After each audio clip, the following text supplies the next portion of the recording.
नमस्कार मित्रांनो, तुम्ही जर सिटी लेवलला गाडी चालवत असाल म्हणजे पुणे या ठिकाणी जर गाडी चालवत असाल तर तुम्हाला एक खूप महत्त्वाची माहिती सांगतो की तुमची गाडी आहे ना सर्व्हिसच्या अगोदर सर्व्हिस करा, म्हणजे 1000 किलोमीटर अगोदर सर्व्हिस करा.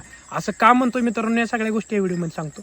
मित्रांनो, खूप महत्त्वाचा व्हिडिओ सांगत असतो, तरी पण तुम्ही या पेजला फॉलो करत नाही. पेजला फॉलो करा. लक्षात घ्या मित्रांनो, तुम्हाला मी काय म्हणतो की कंपनीने सांगितलं असतं की 10,000 किलोमीटरला गाडी सर्व्हिस करायला पाहिजे, पण मी म्हणतो 9,000 किलोमीटरला तुम्ही सर्व्हिस केली पाहिजे. ह्याच्या मागचं रिझन ऐकून घ्या मित्रांनो. काय आहे मेन रिझन काय असतं बघा. ज्यावेळेस तुम्ही सिटीला ज्यावेळेस ट्रॅफिकमध्ये अडकता त्यावेळेस तुमचं इंजिन चालू असतं पण तुमच्या गाडीचं रनिंग होत नाही मित्रांनो. आपण सर्व्हिसिंग कशावर करतो की गाडीचं किलोमीटर किती चालले आहे, म्हणजे 10,000 किलोमीटर चालले आहे ह्याच्यावर सर्व्हिस करतो. पण तसं न करता मित्रांनो, लक्षात घ्या, तुमची जर गाडी कंटिन्यू ट्रॅफिकमध्ये असेल किंवा थांबून चालत असेल, जर तुमच्या गाडीचं इंजिन लॉंग लाईफसाठी चांगलं राहायचं असं वाटत असेल तर 9,000 किलोमीटरला सर्व्हिस करायची. कारण की जर तुमची गाडी ट्रॅफिकमध्ये थांबली असेल त्यावेळेस त्या कंडिशनमध्ये तुमची गाडी कमीत कमी 10 ते 15 किलोमीटर डिस्टन्स कव्हर करू शकते, म्हणजे थोडं ना थोडं काही ना काही डिस्टन्स कव्हर करू शकते. जर तुमची सिटी लेवलला गाडी असेल, कंटिन्यू ट्रॅफिकमध्ये असेल, तर लक्षात ठेवा तुम्हाला 1000 किलोमीटरला अगोदर सर्व्हिस करून घ्यायची आहे.